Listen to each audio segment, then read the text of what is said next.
Olá, meu querido aluno, de volta à matéria de trabalho. Hora de estudar o trabalho de uma força elástica. Vem comigo a esse maravilhoso mundo da ciência.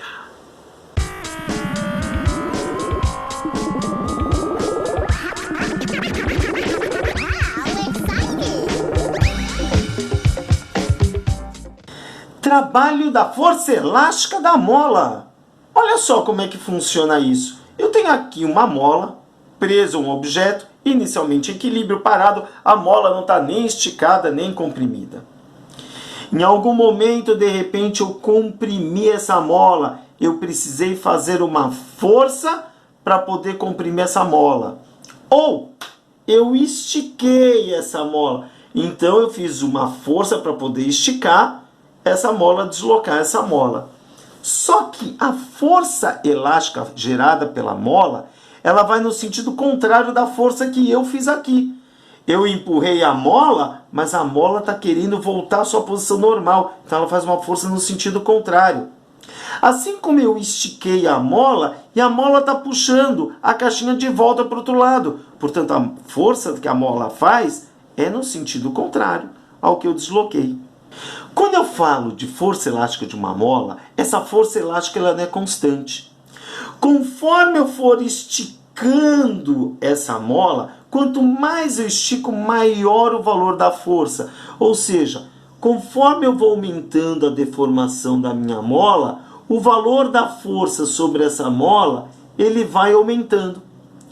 Então, com isso, eu tenho uma relação matemática, que força elástica da mola é igual a K vezes X. K, constante elástica da mola. É uma característica da mola, geralmente dada pelo problema, em newtons por metro. X é o quanto eu estiquei ou o quanto eu comprimi uma mola.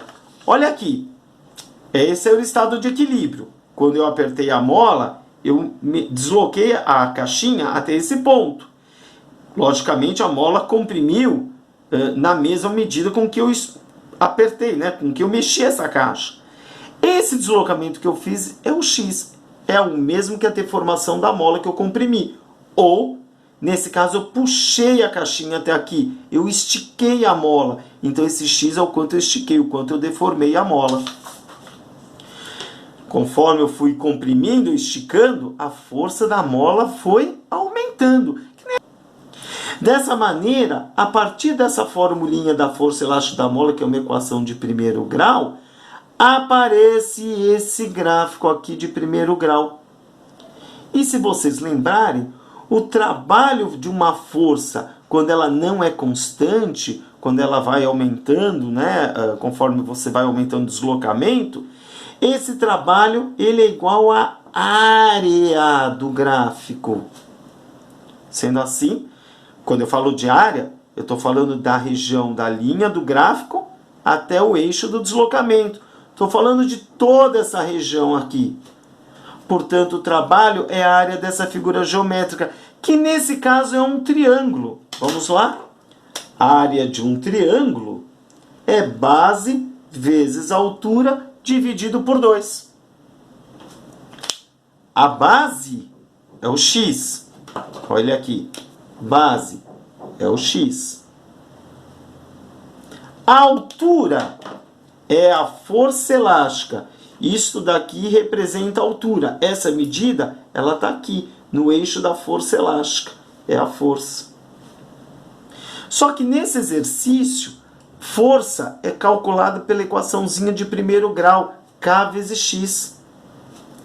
Então, x vezes K vezes X dá KX ao quadrado. E como era a área de um triângulo base vezes altura sobre 2, esse 2 fica aqui embaixo. Essa, então, equaçãozinha que calcula o trabalho da força elástica da mola, ela vem a partir do gráfico da força elástica de uma mola. Força por deslocamento da mola. Sendo assim, meu querido aluno, vamos concluir que o trabalho da força elástica da mola é dada por kx² sobre 2. Ela pode ser positiva ou negativa. Tudo depende se a força está a favor ou contra o deslocamento. Lembra? Quando a força está no mesmo sentido de deslocamento, é positivo. Quando a força está no sentido contrário ao deslocamento, é negativo. Quando eu estou apertando a mola, comprimindo a mola, a força elástica está no sentido contrário ao que o meu dedo está empurrando. Meu dedo está empurrando a mola, mas a mola está fazendo uma força no sentido contrário.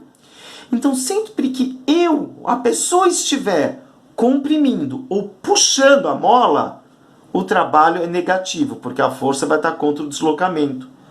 Quando você solta uma mola e o objeto volta sozinho à sua posição original, é um trabalho positivo, porque a força vai estar no mesmo sentido do deslocamento. Observe esse exemplo nessa canetinha aqui tão simpática. Quando eu estou apertando, aqui tem uma mola aqui dentro. Quando eu aperto, a mola quer empurrar o objeto para fora, né? Esse pino para fora. Então eu estou fazendo um trabalho que é negativo, porque a força elástica estava no sentido contrário, contra o meu dedo. Eu empurrei para esse lado, mas a força era para o sentido contrário. Então o trabalho era negativo. Eu estava comprimindo a mola. Quando eu solto a mola e a mola traz o pino de volta, olha só. A mola é que trouxe esse pino de volta para o lugar. Então a força elástica e o deslocamento foi para o mesmo lado. Nesse caso, é um trabalho positivo. Então quando solta a mola, trabalho positivo. Quando eu estou comprimindo ou esticando uma mola, durante o ato de compressão ou esticar, o trabalho é negativo. Com isso a gente termina a aula conceitual de trabalho mecânico. Agora, se você ainda está com dúvida, vale a pena pegar minha aula de resolução de alguns exercícios de trabalho, ok? Te vejo lá na aula. Bom estudo! Valeu!